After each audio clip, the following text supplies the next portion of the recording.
pour développer le Congo, nous ne devons pas compter sur d'autres ressources. Nous devons compter sur nous-mêmes. Et voilà pourquoi nous avons donc décidé de quitter les laboratoires scientifiques pour... Vous avez quitté. Pourquoi vous ne pouvez pas concilier, combiner? Quand je dis quitter, un homme de science, il demeure scientifique jusqu'à la mort. Quand je dis quitter, c'est dans le sens de venir accompagner également le chef de l'État dans sa lourde mission de non seulement de mettre en place un état de droit pour notre pays, mais aussi et avant tout rencontrer le premier besoin d'un État qui consiste justement à répondre aux besoins sociaux. Mais pourquoi vous ne pouvez pas continuer à proposer, si vous voulez bien, des solutions de manière même pratique, même au loin? Pourquoi est-ce que ces gens-là, s'ils vous reconnaissent, parce qu'on va quand même rappeler, vous êtes aussi en contact avec ces gens-là, l'élite qui dirige, pourquoi est-ce que vous ne pouvez pas proposer au loin, accepter de venir entrer dans ces cercles-là, qui est un cercle qui forcément n'a pas un bon témoignage? Non, ce n'est pas ça le problème. Est-ce que ça ne va pas souiller ce que vous avez déjà accompli? Non, bien au contraire. Nous allons apporter notre atout, parce que le problème du Congo, le Congo n'est pas sous-développé. Il faut qu'on comprenne bien les choses. Le problème du Congo, c'est un problème systémique. Donc, c'est un problème de système. Et pour implémenter le système qui va conduire le Congo au développement, il faut des experts, des gens qui s'y connaissent. Et ici, il est question d'amener une nouvelle pensée politique. Et cette pensée sera essentiellement basée sur la pensée systémique. Et la pensée systémique nécessite justement des experts qui connaissent bien cette thématique. Et voilà pourquoi nous avons choisi de venir accompagner le chef de l'État dans sa lourde mission du leadership visionnaire pour le peuple d'abord. Et la pensée systémique a pour point central le bonheur du peuple. Justement. Alors, les actions qui sont menées dans la VLD, c'est les actions qui profitent, excusez-moi, d'abord au chef de l'État pour son image, ou c'est des actions qui profitent au bien-être du peuple? Le développement est un concept holistique. Qui dit holistique, c'est-à-dire qu'il faut prendre les choses dans sa globalité et non dans sa singularité. Le chef de l'État, il est à la fois une institution, mais aussi c'est lui qui porte le leadership de développement de notre pays. Donc, si nous disons que nous venons auprès de lui pour l'accompagner, avec notre parti politique, bien entendu, j'espère qu'on aura le temps d'en parler, c'est justement pour apporter cette dimension, je l'ai dit tantôt, du courant des pensées systémiques.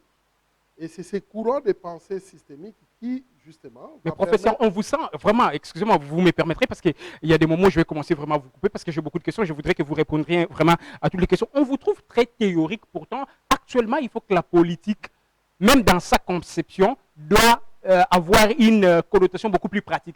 Mais quand je lis, par exemple, moi, quand j'étais en train de parcourir les documents qui relatent même cette histoire de la VLD, vous semblez être très théorique. Est-ce que ça ne retarde pas, je veux dire, la dimension pratique de la politique?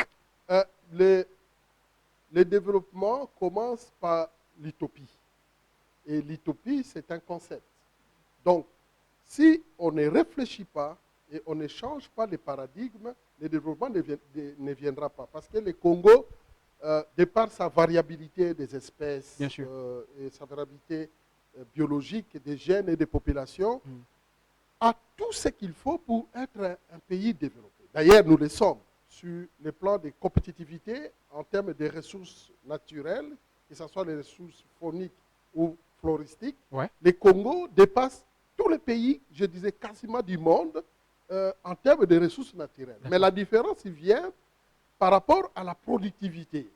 Lorsqu'il est question de transformer ces ressources en richesse, c'est là où pose problème. Mais ce n'est pas parce que la qualité de l'homme, forcément, n'est pas la qualité, la bienveillante ou la bienséance ou la qualité qu'il faut que nous n'arrivons pas à transformer toutes ces qualités-là que vous venez de décrire. Est-ce qu'il ne faut pas commencer d'abord à investir en l'homme pour que cet homme-là soit à mesure, ait cette capacité de transformer ce qu'il a comme richesse? Voilà pourquoi je parle de la pensée systémique. Quand je parle de la pensée systémique, c'est-à-dire il faut comprendre les choses dans sa globalité. C'est-à-dire il y a une chaîne de valeur D'accord. qu'il faut justement valoriser chaque maillon de cette chaîne de valeur. D'où, d'ailleurs, la dénomination de notre parti politique VLD, qui signifie valorisation du leadership pour le développement, parce qu'il faut valoriser tout un système. Et dans le système, il y a plusieurs maillots, et le maillot le plus important dans le système, c'est le capital humain. Ouais.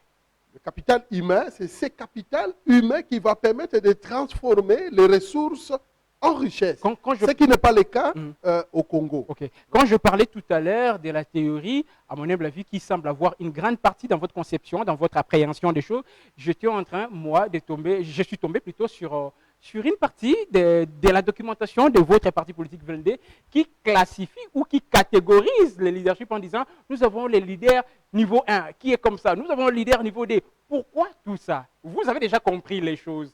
Pourquoi est-ce que vous ne venez pas directement? C'est vrai, vous avez dit que le développement commence par l'utopie. Pourquoi vous n'avez pas commencé directement par des actions concrètes, aux résultats concrets? Les actions concrètes, justement, il faut les proposer dans les cadres institutionnels.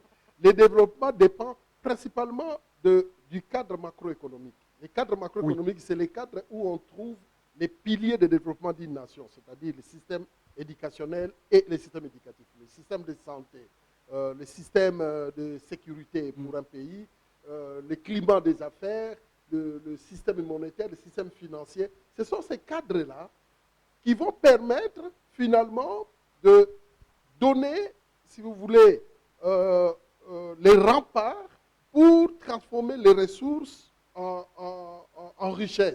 Si le cadre n'est pas bien mis en place, permettez que j'insiste là-dessus, si le cadre n'est pas bien mis en place, il n'y aura pas de développement. N'oubliez pas, ça fait 65 ans que le pays tourne en rond. Il y a un auteur américain, James Smith, qui dit la vérité, c'est ce qui existe. Donc, vous pouvez tout me dire, mais tant que le résultat ne reflète pas la réalité, c'est qu'il n'y a pas de vérité. Justement. Donc, si pendant 65 ans, malgré les partis politiques qui pullulent, malgré les nouvelles réformes qui sont faites, et ainsi de suite, les Congolais continuent à croupir dans sa misère, continuent à manquer de l'eau, de l'électricité. Ça veut dire qu'il n'y a pas de vérité. Et la vérité, c'est justement ce que nous disons. La vérité, c'est au niveau doctrinal. Et la doctrine ici, c'est dans la pensée systémique. Donc, il faut changer les systèmes dans lesquels nous sommes. Nous sommes dans un système, si vous permettez, colonial qu'il faut changer. J'aimerais que vous soyez bref parce que nous avons beaucoup de questions. Vous êtes professeur d'université. La question que je vous pose, est-ce que vous êtes conscient, vous êtes persuadé que le président de la République ne sait pas qu'il faut changer les systèmes? S'il le sait, pourquoi est-ce que lui, qui a toutes les commandes, tout le pouvoir, il n'arrive pas à le changer? Voilà, c'est ça le rôle de nous, scientifiques. C'est pour cela que nous ne devons pas seulement rester dans nos concevez. Lui, il doit poser les actions parce que lui, il est politique. Vous concevez, je veux dire, des théories et vous proposez les canaux, les méthodologies pour que ces théories-là, si vous voulez, arrivent à donner des solutions sur terrain dans la société. Mais lui, il a la mission de mettre en pratique. Est-ce qu'il ne sait pas qu'il faut changer les systèmes? S'il le sait, pourquoi ne change-t-il pas des systèmes? Voilà, c'est là où il y a la problématique. C'est à ce niveau-là, nous avons un système qui ne nous permettra pas de se développer aujourd'hui. Je peux vous donner un exemple. Allez-y, allez-y. Au lieu d'apprendre à nos apprenants, à tous les cycles, la formation initiale et continue, au lieu de leur apprendre des concepts qui vont leur permettre d'apprivoiser la complexité de leur environnement, de leur écosystème, de leur genre, de leur environnement. En lieu et place, qu'est-ce que nous apprenons à nos apprenants à l'école? On leur apprend encore la guerre de Waterloo, on apprend encore Jeanne d'Arc, on apprend encore Fleuve Meuse, tout ce que vous connaissez, tout ce que vous avez appris, au lieu d'apprendre à nos apprenants, à nos élèves, la géographie de Ngiringiri, de Kimbantseke, de Ngaba, de Kwilu, ainsi de suite, ou encore comment est-ce que nos ancêtres ont pu apprivoiser la culture culinaire de Pondou, comment faire les Pondou, comment faire les Mbinzo, comment faire les Fumboa ou encore les Pondou à Limbondo, s'il faut le dire. D'ailleurs, il faut les citer dans son champ lexical, D'accord. parce qu'il ne faut pas qu'on soit complexé Non, de bien tout sûr. dire en français, Bien sûr. parce que les Français ne vont jamais apprendre nos langues locales chez eux en France, et apprendre à leurs enfants les Kikongo, les Swahili ou les Chiluba. Restons dans la matière. Donc, restons dans la matière. C'est pour dire que c'est manque de prise en compte des réalités de notre environnement, dans notre système éducatif, par exemple, Ok.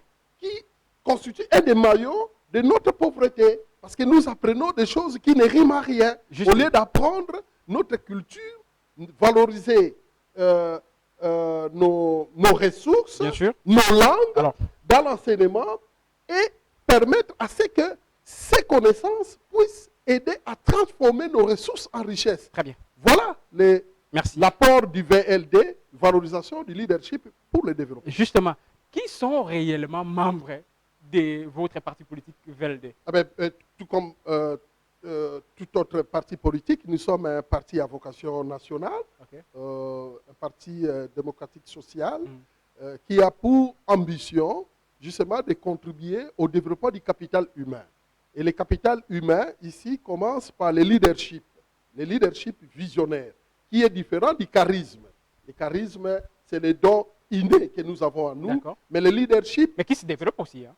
le- Qu'on peut développer. Non, on ne peut pas développer un charisme. Bien Le sûr que charisme, oui. c'est un don inné. Mais si vous naissez avec et que vous le laissez comme ça, Non, pour le autant développer- charisme se révèle en vous, mais on peut Quand vous le développer laissez un comme ça, leadership. il est brut. Non, Il n'est pas bien orienté. non, non. Quand vous avez un don, si ce n'est pas révélé, vous allez mourir sans l'exploiter. D'accord. Mais si votre don se révèle, pour preuve, regardez combien de musiciens nous avons ici. Est-ce qu'ils ont fait l'INA? Non. Mais pourtant, ce sont des grandes stars qui ont des talents. C'est ça le charisme. Ouais, justement. Tandis que le leadership, ça s'apprend à l'école. Il faut apprendre et développer les capacitations pour pouvoir être à mesure d'influencer un groupe vers le développement. Et c'est ça le leadership visionnaire. Et voilà pourquoi nous sommes là pour justement donner notre contribution Merci à l'édifice Congo, Merci. pour que le Congo apprenne que sa véritable crise n'est pas une crise d'hommes, c'est plutôt une crise Non. systémique. Non, vous avez dit aussi au départ que le Congo a comme crise les capitales humains. C'est ce que vous avez dit. Non, Ça, je vous reprends. Vous avez dit ça au départ. je rectifie et je corrige en disant que le Ah, vous ne Congo, corrigez pas moi, parce que moi, je prends ça de vous. prenez ça comme vous voulez, mais le Congo a un problème systémique. Et dans le système, il y a une chaîne de valeur. Et parmi les maillons de chaîne de valeur, derniers il y a virages. le capital humain. Donc c'est seulement cet aspect des choses que vous avez épinglé. Mais il faut comprendre les choses dans Merci. sa globalité et non dans sa singularité. D'accord. Les derniers virages, vous-même, vers les échéances électorales, bien sûr, qui se pointent à l'horizon, vous allez postuler. Ben, À quel niveau? je suis président d'un parti politique et membre d'une méga structure politique et électorale Horizon 2023, oui. dont l'autorité suprême est le chef de l'État. Je vais concourir au corps électoral comme député national D'accord. et j'aurai plusieurs députés qui vont accompagner Au sein le parti des notre VLD. parti politique VLD qui ont pour ambition de promouvoir le leadership pour le développement. Alors, vous êtes le 15e parti politique, vous, dans le panorama des partis politiques. Ah, justement, c'est ça le problème. Le problème n'est pas en termes répondez à de ma question, quantité. s'il vous plaît. Ben, il y en a plusieurs, il n'y a Vous pas êtes non le plus. 15e.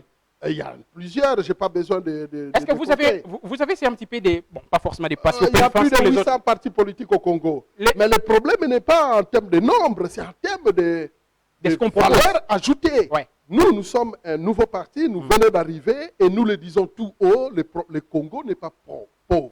C'est le système qui est mis en place qui est pauvre parce que nous utilisons encore Oui, le mais ce système système-là, pauvre. c'est répercute sur les territoires. Mais congolais. jusqu'aujourd'hui, C'est c'est le Congo ce pauvre. système-là qu'on utilise, qui est un système qui est basé sur le paradigme positivisme. Ok. C'est-à-dire, on prend des choses comme absolues et on veut appliquer ces théories-là telles quelles, sans tenir compte de nos valeurs, sans tenir compte de notre culture, sans tenir compte de notre environnement. Par exemple, la façon de faire le budget à l'Assemblée nationale, ce n'est pas de cette façon-là qu'il faut faire le budget. Professeur, est-ce que vous pensez que vous seul, vous saurez, si vous voulez, changer un certain nombre de choses à plus de pourcentage possible? Ben, quand Socrate a commencé la philosophie, Ça, c'est avec l'histoire de Socrate. Moi, Oui, je tout parle à de fait, vous. la C'est l'histoire maïotique. de- La maïotique c'est l'histoire qui de suit jusqu'à Socrate. aujourd'hui. vous faites face à d'autres réalités. Voilà, Vous évoluez sur un territoire qui a un autre contexte. J'ai peut-être pris Socrate si c'est trop loin, mais je prends quelqu'un qui est plus proche de nous, Lumumba. Oui. Quand le père de notre indépendance, Lumumba, Kasavubu, Kalonji, tous les autres, je cite, ont pris l'initiative comme un seul homme de dresser leur front et de défendre les intérêts du Congo pour que le pays accède à l'indépendance.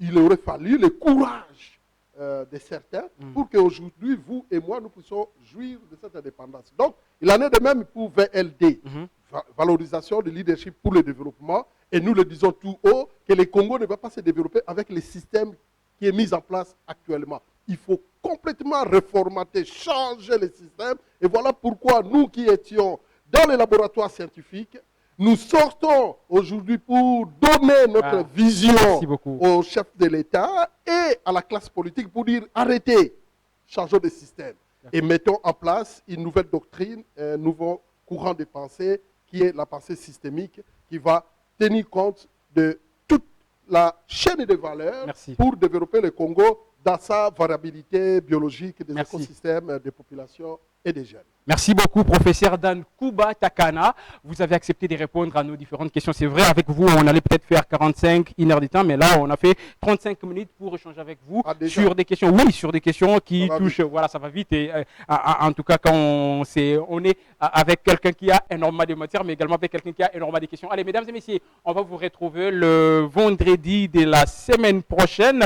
Il y aura pour moi, bien sûr, que nous vous affichons nos questions et nos réponses. Vous qui avez posé des questions, vous avez posé de questions, professeur Dan Kuba. En tout cas, peut-être je vais les faire parvenir juste après l'antenne. Et vous qui avez appelé, on dirait qu'on ne pouvait pas prendre vos appels, mais vous pouvez nous appeler juste après l'émission. Hein. En tout cas, vos suggestions, vos questions lui seront transmises. Allez, on se sépare avec vous. On remercie Brice Voubou qui était derrière toutes les 3 caméras. Monsieur Serge Moulunda à la réalisation. Monsieur Junior Senga était à la programmation. Merveille Mayemba, le coordonnateur. Total respect à vous. Gloire Mouzingu vous a présenté ces question marks du 14 avril 2023. On va vous retrouver le vendredi de la semaine prochaine. Merci beaucoup, professeur, d'être passé. Allez, portez-vous bien. On vous aime. Bye bye. Bye bye.